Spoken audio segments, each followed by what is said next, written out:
Hi, I'm Mary Beth Stapleton, Manager of Family and Community Partnerships for Hartford County Public Schools. Welcome to the Parent Academy Real Talk on the Swan Creek Blended Virtual School. We want to highlight for parents this opportunity, as we know the applications are open right now and they're due June 7th. So we want to give parents some information so you can make that decision for your family. With us today to help parents in that decision making is Mark Truskowski, who is the principal of the school, and Miss Amy Wolf, who is a teacher at the school. Thank you both for being here. Thank you. Thanks for having us. And Amy Wolf's also one of our Teacher of the Year finalists in Hartford County Public Schools. So Congratulations! Thank you. That's the top 5 finalists. Top 5, wow, that's great. Well, congrats for that, and I'm sure we're going to see you out and about in the county, because I know those Teachers of the Year are really busy. So, well, congrats. We really want to walk parents through what that school day looks like for a family. And so if we could start with an elementary school family. So to be clear, it starts with grade 1, is that right? For next year, yes. Okay. Currently, we do have kindergarten, but next year we'll be a 1 through 12 school. Okay. So Ms. Wolf can talk a little bit about the elementary schedule and what their day looks like. Great. Yeah, so the elementary schedule really mimics what you would see in a brick and mortar schedule. We have all the same core classes. We have our reading, writing, math, word work, or phonics. We have science and social studies. We also have the same unified arts. We have PE, we have music, we have art, and we have media. And so in that way, it really mimics what the brick and mortar school looks like. The difference that we have is we have an hour in the middle of the day for lunch and recess. And during that time, throughout the week, there are opportunities for lunch bunches where the kids can meet together and kind of have some informal talk time, and also club time. So we have opportunities for a Lego club, gaming club, art club, all sorts of cool clubs that they can join if they'd like to at that time. Great. And so for an elementary school family, what time does their school day start? 9 o'clock. Okay, so they would log on at 9 o'clock to be with their teacher. Yes. Very good. Okay. And then moving on to the middle school experience, what does that look like? Sure. And for the same way, both middle and high schools operate on a bell-to-bell schedule. They mimic the same bell schedule that all of the other middle and high schools are on. So it's you log in the morning for a homeroom period, a morning meeting, if you will, and then you go through your regular school day of the same number of classes you would have if you were in a brick and mortar middle school or a brick and mortar high school. So our students have the opportunity to meet face to face with their teachers for instruction. And then there's, I guess, a difference for middle and high school. There's also built in what we call PLT, personal learning time. So you might have a 60-minute instructional block at the high school level, and then a 30-minute PLT where the students can work independently by themselves. They could work with their teachers teachers could put them in small groups, or they could step away from the screen altogether. We're very aware that a 6-hour day online looking at a screen isn't always the best fit for everybody, and even for us as adults, we need to step away from our screen at times. And so we build that into the middle school and high school schedule so that students have that opportunity. It's also a good opportunity to, if you have makeup work or you're unsure about whatever the lesson was that day or a previous lesson, then you can meet with your teacher and spend that time with them. There's no new instruction during that PLT. And I want to highlight that word independent. So thinking about elementary school, and we think about independence. So we know that that small child will need some support at home. If a family makes that decision, we need to make sure there's a caregiver in the home supporting that child, right? Certainly, Yeah. definitely. It helps for our students. It's part of, we'll talk a little bit later about what it means to be fit to be successful in our program, and one of the things is that independence, or having the support to be able to facilitate growing that independence. So especially at the elementary level for our youngest learners, that adult support is really important to help them learn how to be an independent learner, to grow those skills. So it's not required that there's a parent home for the secondary students when they're with us, but you really do have to have that self-regulation because if you're a student in a brick and mortar class, right, and you decided I'm bored or I don't want to do this anymore, and you got up and left, there would be some consequences for that, and obviously it would be addressed, right? Yes. Your teacher would see you get up and leave. With e-learning, you could click the camera off button and you just become an icon, and your teacher may or may not know if you're really right there at that moment. So the idea of being able to regulate yourself and be independent and know that this is important and you have to stay on task really is one of the characteristics that of a successful e-learning student. And probably the student and parent know that best at this point about themselves.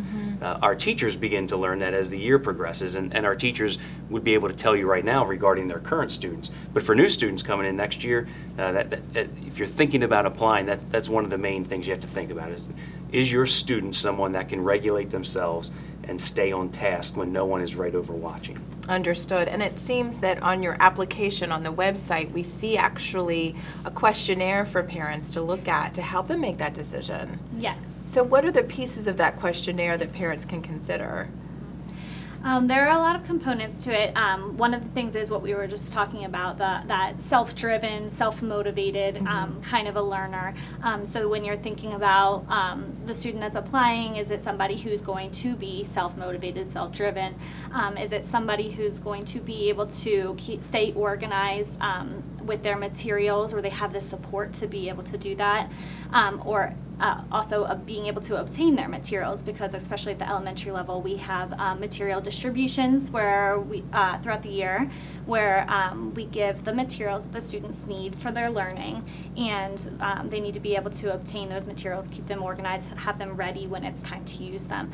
Another aspect is the technological aspect, being able to navigate, use a mouse, type, or have the support to be able to do that as well. Yeah, and that gets us to that question about what do families need to have at their home to support the learning, and then what does the school provide? So if you could speak a little bit about that for the technology, supplies, textbooks, what does the school supply, and then what do the parents need to have, or caregivers in the home? Sure, and HCPS, we're very fortunate that we're a one-to-one device system now, so all of our students, K to 12, have a device at their disposal. So in terms of the technology itself, we provide that.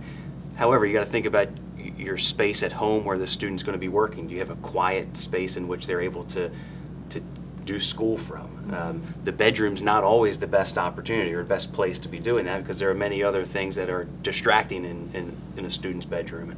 But if that is the place, do they have a desk that they can, as Ms. Wolf talked about, organize? Do you have reliable internet service? There are times where a storm comes through and something's going to happen where you're not going to be able to connect. That we understand all of that, but on a day-to-day basis, do you have reliable internet service? So we'll provide the device.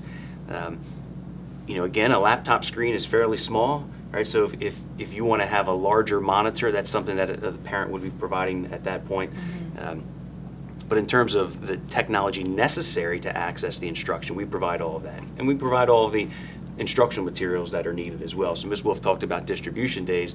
For elementary school, that's really well organized, and it's like a well-oiled machine when families come in to pick up all their materials. At the secondary level, middle and high school, it's a little more difficult because it's course specific, right? So if you are reading a certain text, most of the texts are available online through a SORA program that we have. However, if there are students that want the physical book in their hands, or parents that want to have their student have the physical book, so we have those available. And then we're open like any other school, regular school hours, and so we have an office and a school building, and so certainly families can come visit us, and we can provide them with the necessary instructional materials. And if there's any challenge or anything, you're there to support and help. So that's sure. That's and great. Our Harford County Public Schools has an incredible instructional technology team of people, and so we've been fortunate to have teacher specialists that are IT trained, and not just in instructional technology, but also how that impacts learning. And so there's a help desk number they can call, 2 different numbers. We have people on staff that can help them. Our staff can troubleshoot some of the minor things that we've seen come up along the year. Sure. Or reset a password, something like that. But for more pressing needs, we have folks that can help with that. Well, that's great. That behind the scenes backstage that parents may not know are available to them, but they're certainly there to support. And then thinking about other staff, as a parent, I would wonder, is there a phys ed? Is there a school counselor? Is there a nurse? Are there other kinds of supports in addition to teachers available to families? Yes. I would Sure. say all the same supports that you would expect from a public school we have at Swan Creek. So we have the school counselors, we have the special educators, the nurse, everything that you would, every role that you would normally expect we have. So if my child needs some intervention or additional assistance, they would get that. if perhaps they're showing a bit of the accelerated learning, those opportunities are Yes. available too. We have a GT teacher, I'm Okay. a reading specialist, so yes, we have all of those. Wow, that's probably something parents don't realize. That's really great to know. And then thinking about, you know, how many students would be accepted as families are applying over the next week. So that's why applications are open. They're open until June 7th. And then, you know, we'll take a look at those applications, and part of the, you know, there's a question on the application that asks, why is this a good fit for your family? You mentioned earlier that they can go on and take an assessment, a fit assessment, to determine if it's a good fit for them. That's not required, but it is something that the family may want to make a decision based on how that fit assessment comes out. And we're interested in learning why they're choosing Swan Creek. And then once the application's closed, we'll have a period where we review them. And then based on the number of spots available and the interest, we'll determine if everyone who applies that meets the criteria gets in, or if we have to employ lottery. And that'll be dependent upon how many applicants we receive. So families and caregivers would know perhaps by mid-July if this is an option, or actually not, their child is enrolled in the school. Sure. So our target date is the week of July 11th. That we would be getting back to every family and let them know whether or not they will be a Swan Creek student or if they'll be returning to their school. And for that transition, for those families that are going from a home school to Swan Creek, I would assume that the school counselors are going to help with those record transfers, and all of that information will be shared with the with Swan Creek. Sure, and we have, as you mentioned, behind the scenes people, a lot of people working behind the scenes to make sure those records get where they need to, and that schedules are inputted properly, and that's how we'll spend some of our summer. I bet. It's interesting. I think our families need to understand summer is an incredibly busy time for schools, including Swan Creek. Sure is. So I just want to close with celebrating the fact that you were chosen as a family-friendly school award winner this year, because you do such a great job of connecting families. Just to talk a little bit, though, for families and caregivers that might be a bit concerned about their child being isolated and not having an opportunity to connect with the other students in the school, what kinds of events or family events or any kind of event that you offer to really join families together? Well, I'll start actually. Before I talk about events, I want to talk about first what we do during the school day. I think a big part of it is that we start every school day out with the announcements, where we come together as a whole school, and you'll even see actual students on the announcements being a part of that. So that's a big part of the students becoming known throughout the school with each other, and of course the lunch bunches and the clubs that I talked about before. In addition to just the intentionality of the teachers, really being intentional to provide social experiences within the school day. But beyond that, we're also really trying to promote in-person interaction when it's possible through community engagement nights. So that's sometimes our material distribution nights, which we will sometimes link with like a trunk or treat or a fall fest or something like that to make it fun for the kids. And then additionally, we have an upcoming event that's a good example of us trying to get everybody together for just fellowship. And do you want to talk a little bit? Sure. So we partner with the Aberdeen Ironbirds. We have a night with the Ironbirds coming up, which will be a good opportunity for our families and our students and our teachers to be together, enjoy a baseball game, and there's a fireworks celebration at the end. So we're real happy that we were able to partner with the Ironbirds for that, and they've been a great partner. We can give discounted ticket prices to our families. So events like that. We have a elementary school field day coming up. Yes. So the things that you think about that you want your student to be a part of, we've been able to find ways to do that as well. Clubs and activities that Ms. Wolf talked about in elementary school, they exist also in the middle and high school. We just had our drama club put on a performance that was aired last week. So it might look a little different because it's a virtual environment for that. But as Ms. Wolf indicated, we like to find ways to bring our students in person as much as we can for whether it's social activities or just ways to engage them in the community. And I think that's part of the reason why we were recognized in December as a family-friendly, because we understand we have to be more intentional to try and draw people in. Right. And that's, we're really excited about our PTO too, and partnering with them through the next school year to hopefully provide more of these opportunities for our families. Oh, wow, that's something I didn't even think about asking. Of course you have a PTO. That's wonderful. Well, very good. Well, thank you both so much for sharing this information for parents and caregivers. I know lots of those questions that I've heard have been answered here. And so if there are additional questions over the next few days, I know not a lot of time left, can they just reach out? Is there an email address that they can ask those questions? Sure. So on the application itself is the school's phone number. Okay. They certainly can call there, or they could email me directly at Great. mark.truskowski@hcps.org. That There we go. Truskowski is just a common spelling, so good luck with that. We'll put it out there for parents so they Very can good. be sure to know where to reach out. Well, thanks again. Thank you both for being here. And I know this has been a lot of work to get this launched and off the ground, but congrats on your success. Thank What a you. great thing. And I'm really excited to hear more about it. So thank you. Thank you Thanks for for having having us. us. Thank you. And thank you for joining the Parent Academy Real Talk. And we'll see you next time.